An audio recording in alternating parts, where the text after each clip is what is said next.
Boa noite, pessoal, tudo bem? Aqui é o Cícero. Hoje vamos gravar aí o visual de doutrina militar, tá? Doutrina e planejamento da FAB, sequência número 2, tá? A gente vai pegar a partir do tópico 2.1, 2.2, 2.3, 2.4. Provavelmente não vai dar para passar os 4 tópicos hoje, então eu vou fazer 2 vídeos desse de doutrina, tá bom, pessoal? Então, vamos lá. Esse visual aqui é para todo Cassiano que estiver aqui com a gente tirar o seu 10. Beleza? Então, vamos lá. Vou aqui compartilhando já com vocês a minha tela. Deixa eu encontrar aqui. Achei. Beleza. Então, tá aqui. Doutrina e planejamento da FAB, a partir do tópico 2.1, a guerra aérea. Então, eu já digo para vocês que, a partir desse tópico, os textos eles são muito longos, muito grandes. Então, por isso, eu vou ver se eu consigo gravar em 2 vídeos. Se não der, te gravo em 3. Se não der, gravo em 4. E aí em diante. Beleza? Então, vamos lá. Você que está com a sua apostila aí, pega ela aí do lado. Você vai começar a estudar essa parte de guerra aérea. É uma parte histórica, né? História da guerra aérea, história da Força Aérea na Segunda Guerra, história da, da aviação também, desde lá dos balões até o dia de hoje. Tranquilo? Então vamos lá. Deixa eu já pegar o meu lapisinho aqui. Eu vou pegar o vermelho que destaca melhor. Laranja. Vamos lá, deixa eu só ver aqui, capítulo 2, poder aeroespacial. Nós vamos ver o tópico 2.1, tá? 2.1, a guerra aérea, contextualização histórica. Vamos lá, então. Então, é uma parte histórica, vai chegar um momento que vai ficar chato, porque a história, você sabe que a história, às vezes, os textos são muito grandes, enfim. Então, vamos lá. Então, pega o teu lápis aí, a tua caneta, teu marca-texto, e vem, vamos ler comigo. Historicamente, foi um padre brasileiro, Bartolomeu de Gusmão, quem pela primeira vez acendeu um aerostato, utilizando o ar quente em 1709, como um princípio de sustentação.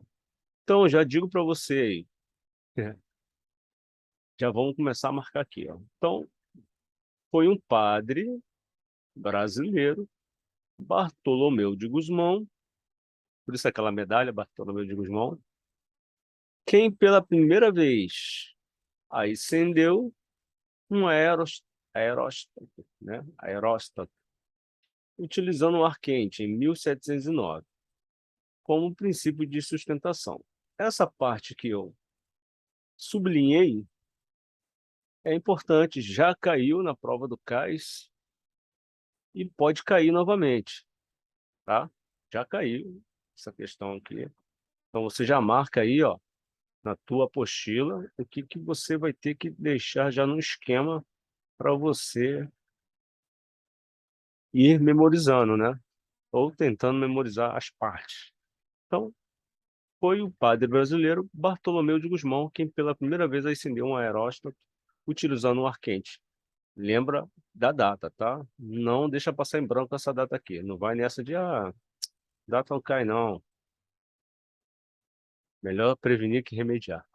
Em 1709, como um princípio de sustentação. Esse personagem, padre Bartolomeu de Gusmão, abriu o caminho para um emprego militar no ambiente aeroespacial. Então, ó, vamos, vamos fazer o seguinte, ó. Vou botar até uma outra cor aqui. Vou botar aqui um azul. Esse personagem abriu caminho para o emprego militar no ambiente aeroespacial. Isso aqui, pessoal, dá uma questão. Isso aqui pode ser uma questão, tá? O conteudista ele pode ler isso aqui por exemplo, e mandar o seguinte: qual o personagem que abriu o caminho para o emprego militar no ambiente aeroespacial? Certo? Então, quem foi? O padre brasileiro Bartolomeu de Gusmão, tá? Então, fica atento aí com, com essa, com esse trecho aqui, tá? Que pode cair desta forma, né? Perguntando quem foi o personagem. Aí você estudou aqui com a gente, vai matar essa questão, ó, molinho, tá? Então, quem foi o personagem que abriu o caminho para o emprego militar no ambiente aeroespacial? Aí vai vir os nomes ali, né, para te confundir, mas você não vai ser confundido, porque foi o padre brasileiro Bartolomeu de Gusmão. E você já sabe quem foi que pela primeira vez também acendeu um aerógrafo utilizando o ar quente, em 1709. Padre brasileiro Bartolomeu de Gusmão. Então, aqui a gente já pegou duas questões se caírem sobre o padre Bartolomeu de Gusmão. Tá? Então, vou até botar uma seta aqui. Vou até botar uma seta aqui, que é importante, tá? Você não ter dúvida se cair a questão, se repetir a questão, se cair em um verdadeiro ou falso, tu vai matar essa questão, beleza? Dando sequência, esse personagem abriu caminho para o emprego militar no ambiente aeroespacial, cujo episódio inicial teria ocorrido em 1792, na Guerra Revolucionária Francesa. E aí, é importante ou não é? É, isso aqui é importante, ó. Cujo episódio inicial teria ocorrido em 1792. Tá? Esse episódio inicial, ocorrido em 1792, é importante você destacar também nos teus estudos, tá? De alguma forma, o episódio inicial, cujo episódio inicial teria ocorrido em 1792, aonde, pessoal? Entendeu? Olha isso aí. Na Guerra Revolucionária Francesa. Isso aqui pode dar uma outra questão, tá? Então, o episódio inicial, né? Vamos ver aqui, ó. O episódio inicial protagonizado pelo padre Bartolomeu de Gusmão pela primeira vez. Olha aí, ó. É, protagonizado pelo padre Bartolomeu de Gusmão pela primeira vez, cujo episódio inicial teria ocorrido em 1792. Em que guerra? Entendeu? Tipo, assim, eu não tive tempo para pensar aqui, mas dá para tirar uma questão aqui. Aí você vai fazer o quê? Na Guerra Revolucionária Francesa. Beleza? Então vamos ficar atento aqui, ó, no episódio inicial, tá? Que ocorreu em 1792, que dá uma outra questão aqui, pode ser uma outra questão, perguntando quando ocorreu o episódio inicial, tal, falando ali, né, sobre o personagem que abriu o caminho e tal, e o inicial teria ocorrido em 1792. Tá? Então, só desses trechozinhos aqui que a gente leu, já dá para tirar umas 4 questões daqui.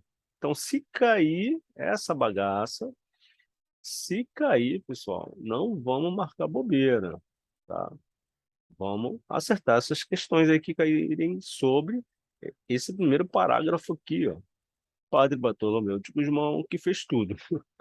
Pela primeira vez, acendeu um aerostato,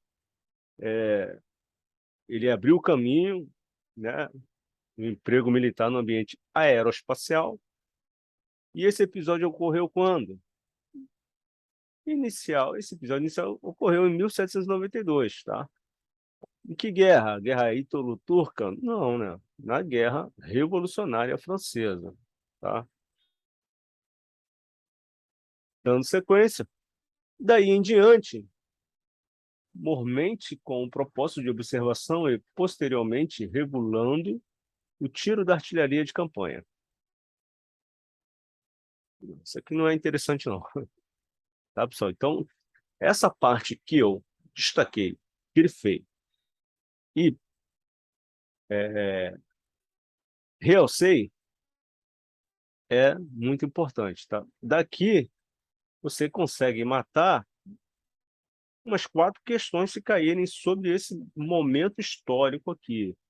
Não vamos marcar bobeira e perder questão fácil, tá, pessoal? Então, qualquer questão que cair nesse primeiro parágrafo aqui, vamos matar essa questão, tá?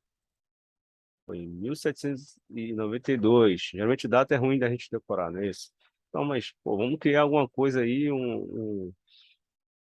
para você memorizar isso, tá? Bartolomeu de Gusmão, o Arquente, 1709.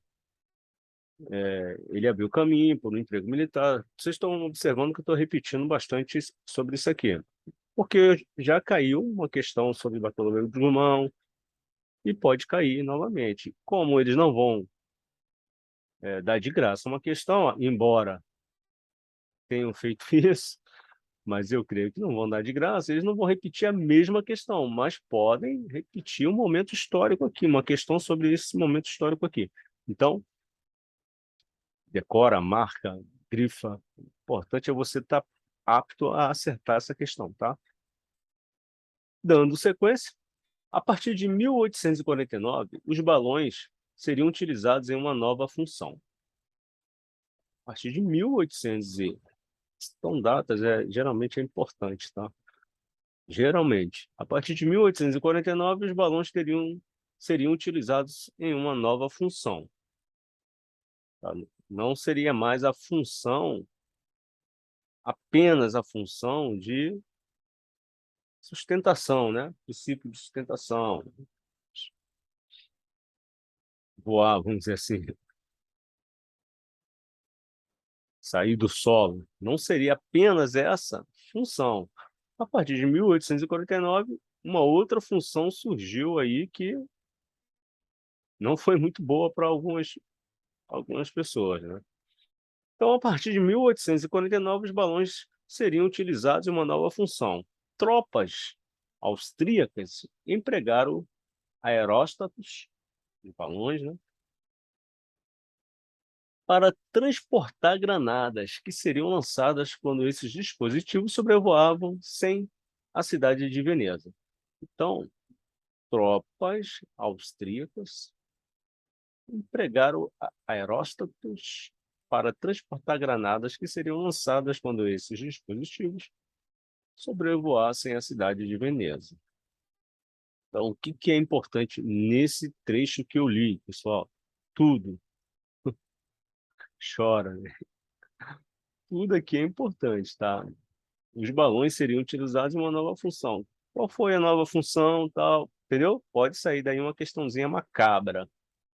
Então, vamos marcar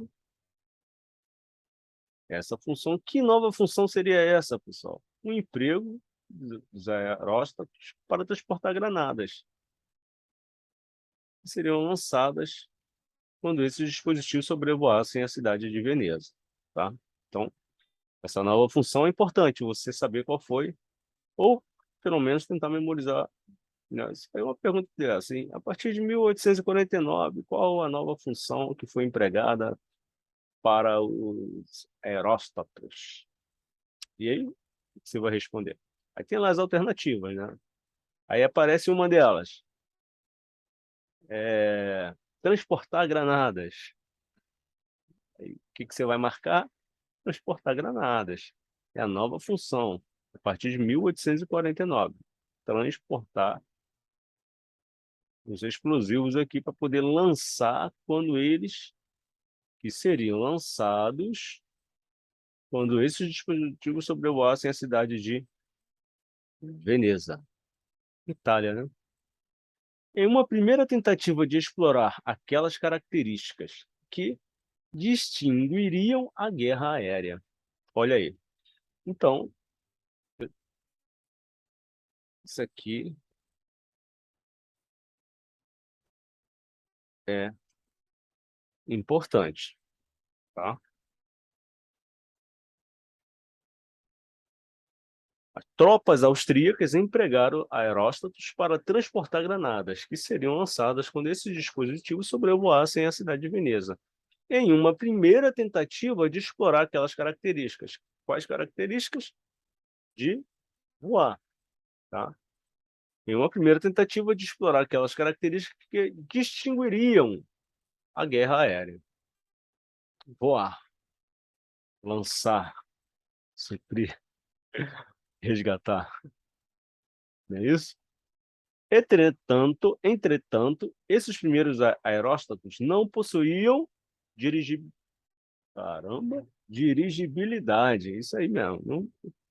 Esses primeiros aeróstatos não possuíam dirigibilidade, ou seja, não tinha controle. Os caras botavam uma granada na bichinha e falavam, vai. O vento levava. Volta e meia, o vento voltava para eles com a granada. Perna para quero, imagina aí. Aquela bagaça voltando e pum! Né? Eles ficavam à mercê dos ventos. Né? Eles não tinham assim muito controle sobre os balões.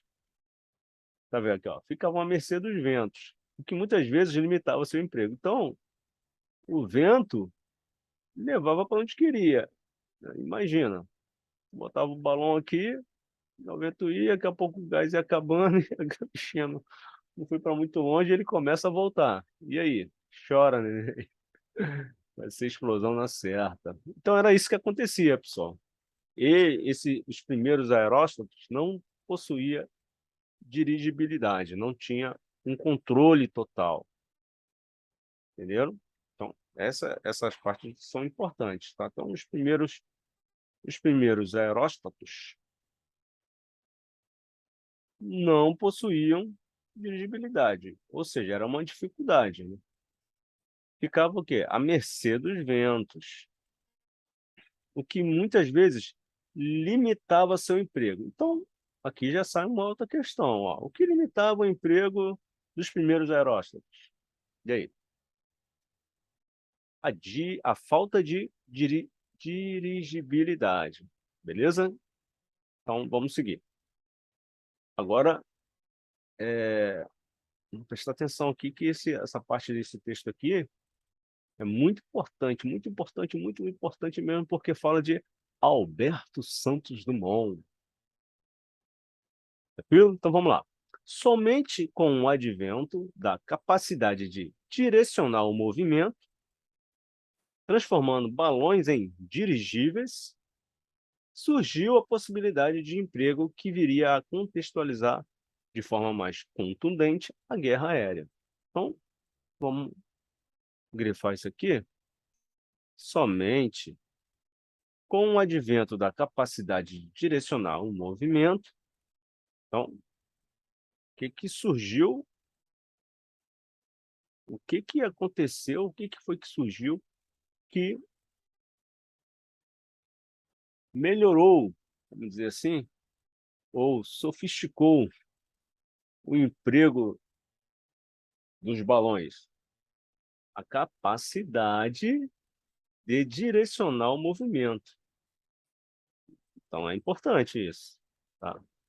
Capacidade de direcionar o movimento. Transformando simples balões, né? Transformando os balões em dirigíveis. Ou seja, se eram dirigíveis, então eles tinham agora, a partir de agora, um controle maior. É isso? Transformando balões em dirigíveis. Surgiu a possibilidade de emprego que viria a contextualizar de forma mais contundente a guerra aérea. Bom, agora é outra história. Você não coloca mais a granada e manda o bichinho voar à mercê dos ventos. Agora você tem o controle e você joga a granada onde você quer, porque você está controlando.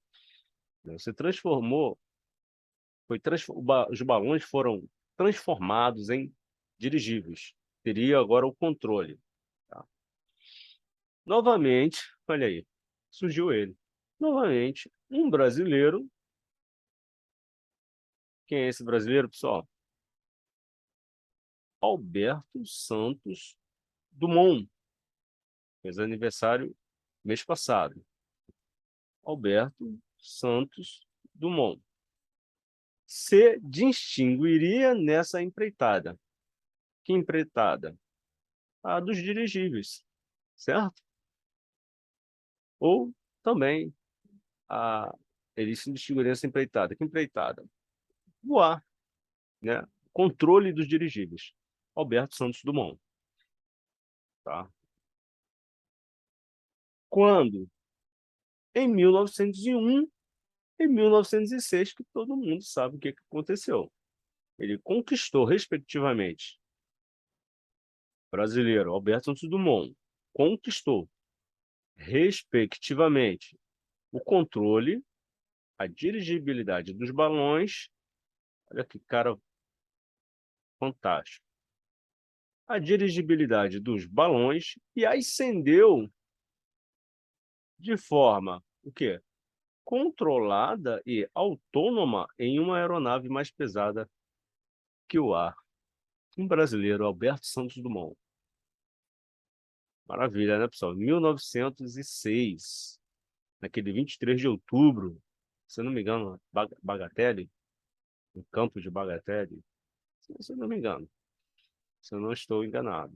Tá? Então, Alberto Santos Dumont se distinguiria nessa empreitada de voar. Então, ele conquistou, né, respectivamente, ou seja, ao mesmo tempo, né, ele conquistou, respectivamente, a dirigibilidade dos balões, ou seja, ele criou os dirigíveis, né, pegou os balões, tal, teve a ideia de criar os dirigíveis e controlar, né, os balões, transformando em dirigíveis. Né? E ascendeu de forma controlada aquele voo, né?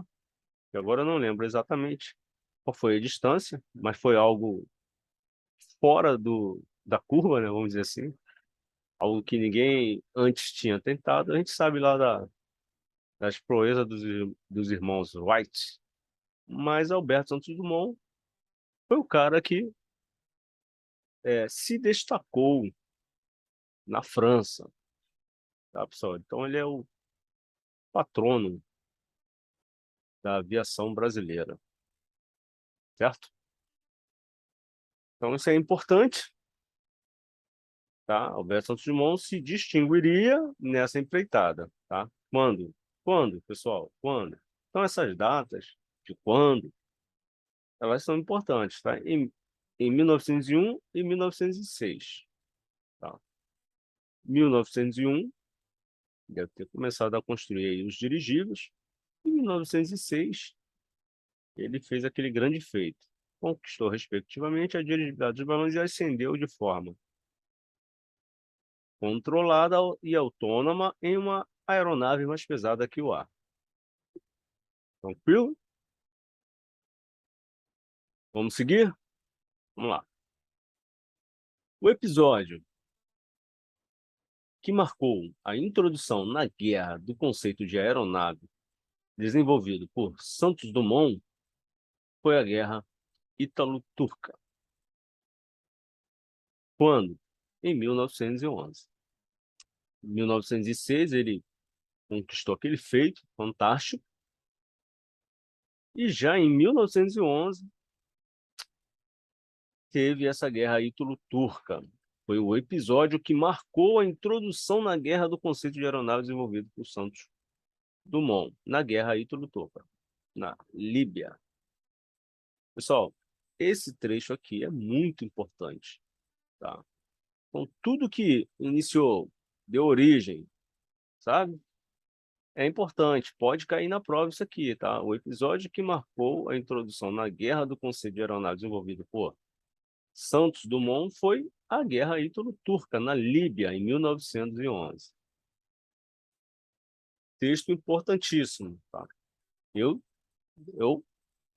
colocaria uma questão dessa na prova, com certeza. Então, se você que já está estudando aqui com a gente, se cair qualquer coisa disso aqui que eu já li, você vai tirar de letra, tá? Você vai olhar, tanto fazer os exercícios, você vai lembrar. O episódio que marcou a introdução na guerra do conceito de aeronave desenvolvido por Santos Dumont.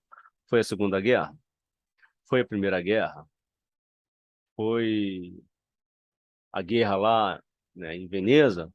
Quando... Não, foi na Guerra Ítalo-Turca, na Líbia, em 1911. Tá? Tranquilo?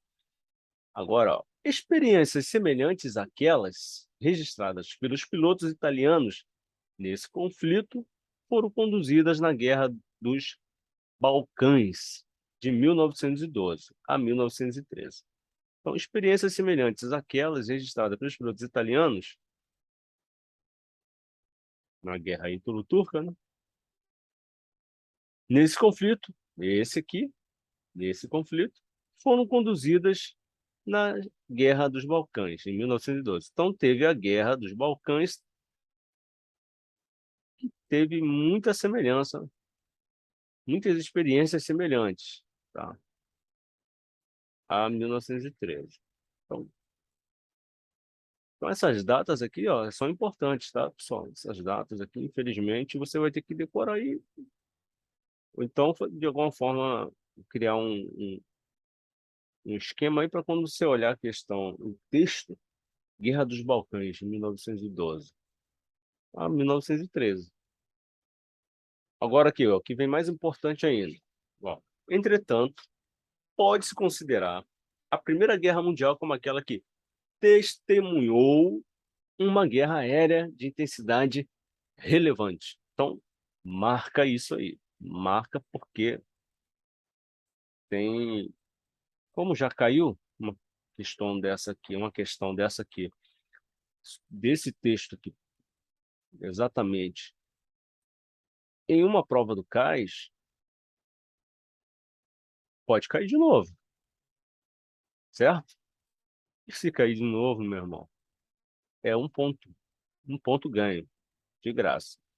Não deixa de ganhar esses pontos de graças que são dados, tá? Então, já caiu, tem uma probabilidade de cair novamente, tá? Tranquilo? Então, qual foi a bendita guerra que testemunhou a guerra aérea de intensidade relevante? Foi a Segunda Guerra Mundial? Não, o texto está dizendo que a Primeira Guerra Mundial. A Primeira Guerra Mundial pode ser considerada como aquela que testemunhou uma guerra aérea de intensidade relevante.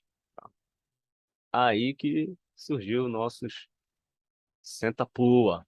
Primeira Guerra, perdão, Senta-Pua foi na Segunda Guerra, tá? Pensou que ia cair, né? Primeira Guerra Mundial, em 1914, 1918, alguma coisa assim. Tranquilo, pessoal? Então é importante, tá? Esse texto aqui é importante, então eu vou botar uma outra coisinha aqui, porque a gente não pode deixar de marcar, para não esquecer. Pode-se considerar a Primeira Guerra Mundial como aquela que testemunhou uma guerra aérea de intensidade relevante. Qual foi a guerra que, entendeu? Que testemunhou? Pode cair lá, e tem as alternativas lá, a Segunda, a Guerra Ítalo-Turca, a Guerra dos Balcãs ou a Primeira Guerra Mundial. Qual foi, pessoal? Primeira Guerra Mundial. Ela testemunhou uma guerra com intensidade relevante. Show?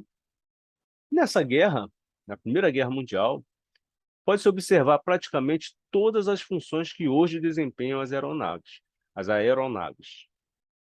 Nessa guerra, na Primeira Guerra Mundial, pode-se observar praticamente todas as funções que hoje desempenham as aeronaves. Mais uma questão, tá? Pode sair mais uma questão daqui. Tranquilo, com a mesma resposta, tá? Qual foi a guerra onde pôde-se observar praticamente todas as funções que hoje desempenham as aeronaves? Qual foi? Primeira Guerra Mundial. Então, vou botar aqui para realçar. Então, a Primeira Guerra Mundial pode ser, pôde-se observar todas as funções que hoje desempenham as aeronaves. Tá?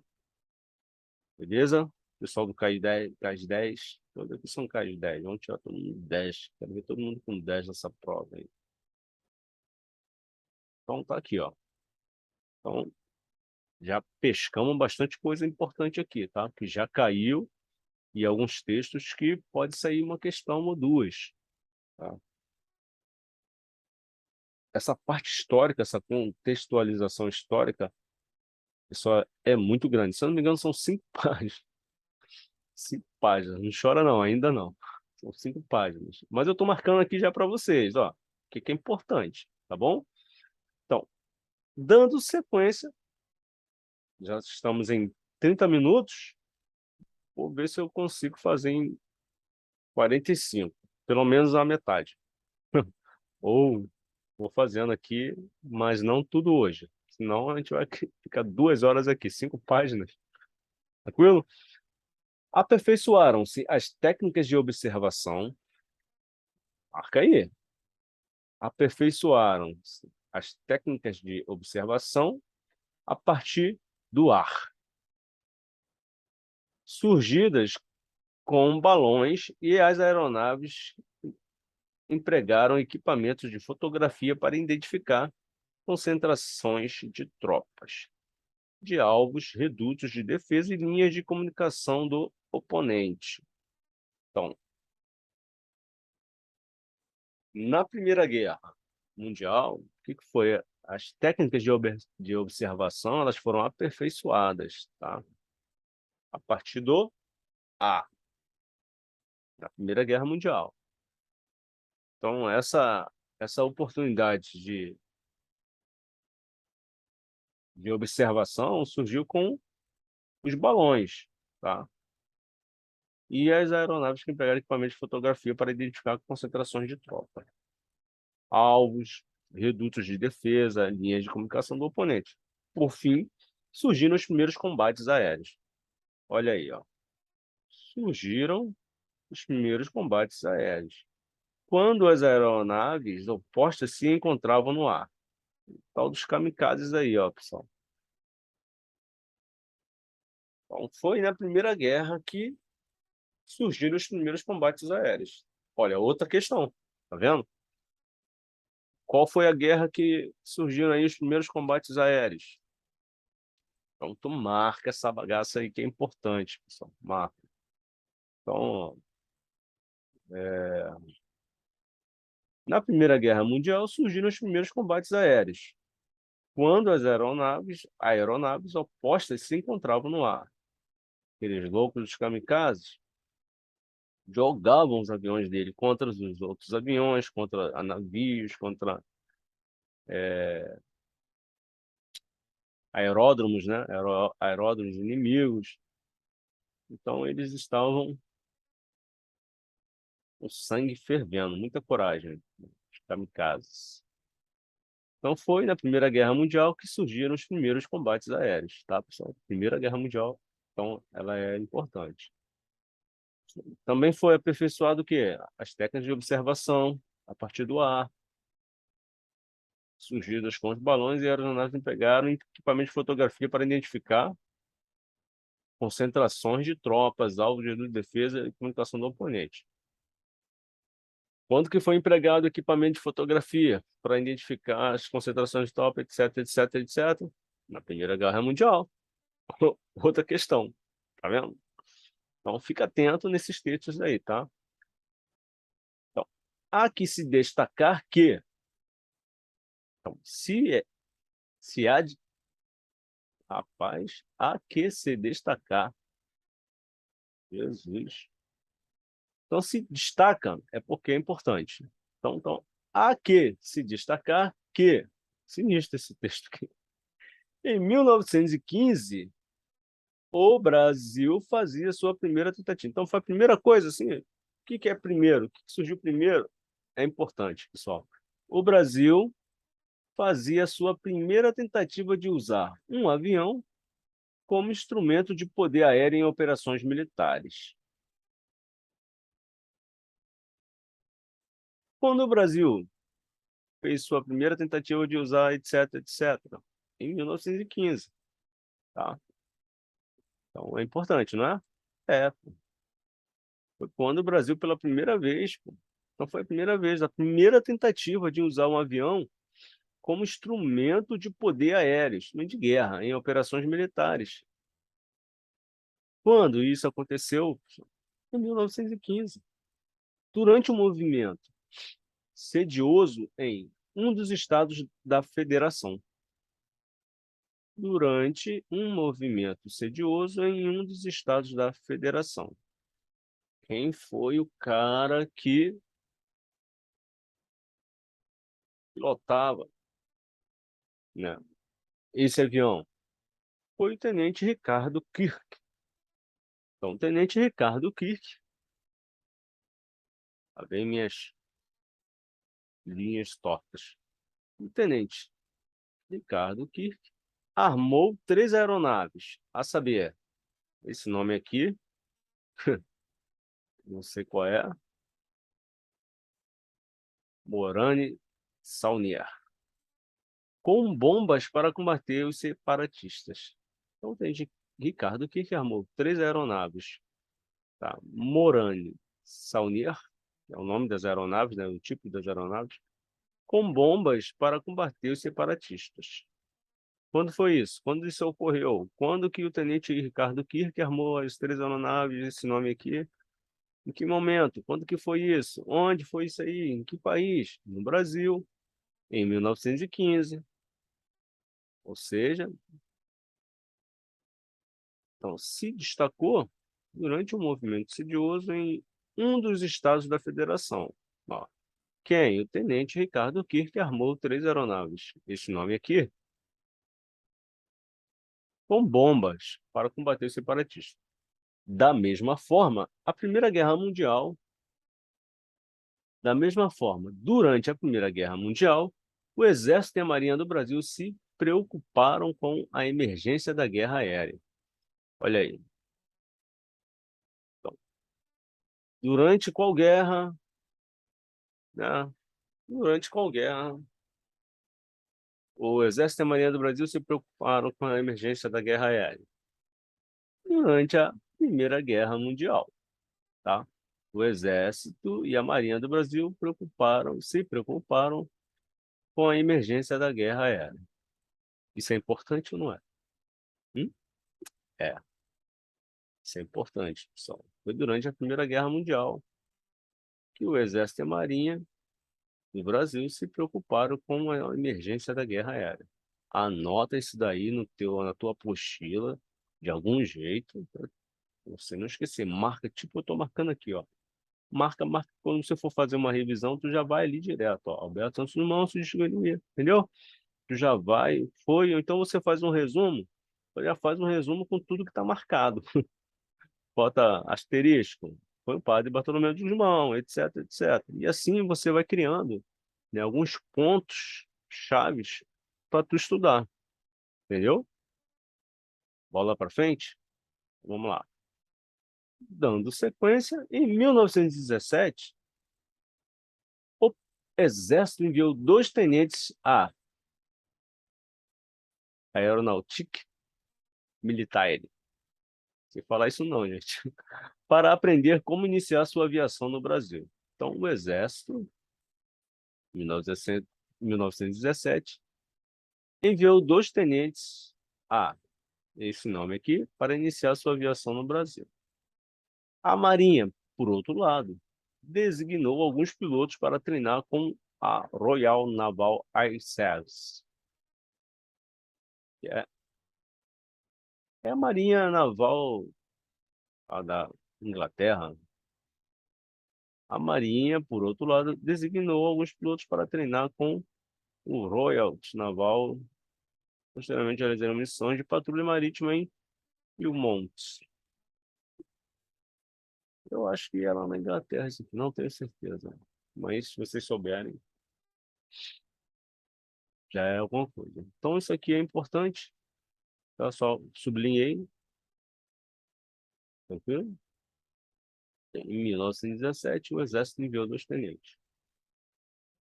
Ainda na Guerra de 1914, que foi a Primeira Guerra Mundial, foi ressaltado um fator que estaria presente em toda a história da guerra aérea. Então, ainda na Primeira Guerra Mundial, foi ressaltado, ainda na Guerra de 1914, qual foi a Guerra de 1914? Primeira Guerra Mundial. Foi ressaltado um fator que estaria presente em toda a história da guerra aérea. Então, isso aqui saiu uma questão daqui linda, tá? Linda, linda, para fazer você chorar. Então, ainda na guerra de 1914, foi ressaltado um fator que estaria presente em toda a história da guerra aérea. Que fator foi esse? Hã? A tecnologia. Então, está aqui, ó. Está em destaque, eu vou realçar a tecnologia, que ainda na Primeira Guerra foi um fator que estaria presente em toda a história da guerra aérea. Até hoje, em toda a história, então, hoje ainda brilha, vamos dizer assim. Quando isso aconteceu? Ainda na Primeira Guerra Mundial, 1914, 13, 14. Equipamentos com características de voo superiores, tais como, olha aqui, que equipamentos? Tais como, que características de voo superiores são essas? Velocidade, razão de subida, manobrabilidade, capacidade de fazer curvas rápidas, e armamento, e armamento. Então, a tecnologia auxiliou o destaque da guerra aérea, ainda na Primeira Guerra Mundial, com algumas características de voos superiores, que são a velocidade, aviões mais rápidos, razão de subida, manobrabilidade, eles manobravam os aviões agora com rapidez. Não era mais um avião estático com uma lerdeza, né? Snow, mush. Então as curvas eram mais rápidas. Então a volta era mais rápida. Então o ataque ele era mais preciso, né? O armamento era mais poderoso. E a velocidade ela é bem superior às guerras anteriores. Então, ainda na Primeira Guerra, a tecnologia brilhou, tá? Foi assim o destaque. Esse foi um fator que estaria presente em toda a história da guerra aérea. Tranquilo? Então, isso aqui é importante, tá? Ah, se tu fala que tudo é importante, a maioria do que a gente está lendo aqui é importante. Então, e armamentos sucederam-se nas linhas de produção. Os armamentos vieram mais poderosos, né? Reforçando as forças aéreas. A tecnologia associada a uma empírica doutrina aérea. Então, empírico que é doutrina aérea. Ou seja, a tecnologia, mas alguns procedimentos, né, que eles criaram, a doutrina, permitiu que o desenvolvimento de novos tipos de aeronaves que executariam missões diferenciadas. Então, peraí, vamos lá, deixa eu voltar aqui o texto. A tecnologia associada a uma empírica doutrina aérea permitiu o desenvolvimento de novos tipos de aeronaves. Então, com a tecnologia, né, e a doutrina, né, o conhecimento, eles foram escrevendo aquilo ali, fazendo tipo um manual de conduta, né? Então, a doutrina aérea, esse manual de conduta, permitiu o desenvolvimento de novos tipos de aeronaves que executariam missões diferenciadas, tá? Como que, por exemplo, o que eles executariam diferente? O bombardeio aéreo, já que a manobrabilidade estava no controlada, né, e os aviões mais rápidos, então as aeronaves chegaram a condições de fazer um bombardeio. Então, elas desciam rapidamente, lançavam as bombas e saía de cena. Tá? Isso foi importante, e só foi possível com o advento da tecnologia, mais o manual de conduta, né, a doutrina aérea. Tranquilo? Então, permitiu o quê, Cícero? O bombardeio aéreo, o transporte logístico, aeronaves maiores, a evacuação de enfermos, pegava lá os feridos da guerra e tiravam eles de cena, né? Botavam no avião e levavam para um local para tratar. E a interceptação aérea. Então, foi permitido isso com a velocidade, a tecnologia, o poderio de armamento, né? Que foi ficando mais forte, reforçando as forças aéreas. Isso permitiu todos esses requisitos aqui que eu falei, todos esses itens: bombardeio aéreo, transporte aéreo, logístico, perdão, transporte aéreo, né? A evacuação de enfermos e a interceptação aérea. Então, pessoal, por hoje é só. Eu vou parar por aqui. Vou marcar aqui para não me prolongar mais, apenas 45 minutos. Amanhã eu continuo daqui, beleza? Amanhã eu continuo daqui. Então, tranquilo, vimos alguns pontos muito importantes, né? Pontos da onde é certo cair questão daqui, disso aqui, eu já destaquei aqui para vocês. Agora é só pegar a tua apostila e estudar e marcar isso aqui. Quando tu for fazer os exercícios, tu refaz, faz uma revisão nisso aqui e tira o 10 na prova do CAS. Beleza? Então a gente vai ficar por aqui. Eu vou interromper o meu compartilhamento, tranquilo? Amanhã eu dou sequência aí na gravação da Doutrina e Planejamento da FAB, sequência número 2. Bom, pessoal? Então, boa noite para vocês e até amanhã. Eu vou gravar mais um vídeo para a gente fazer pelo menos mais umas 2 páginas. Tranquilo? Eu acho que são 5 páginas. Beleza? Então vamos lá.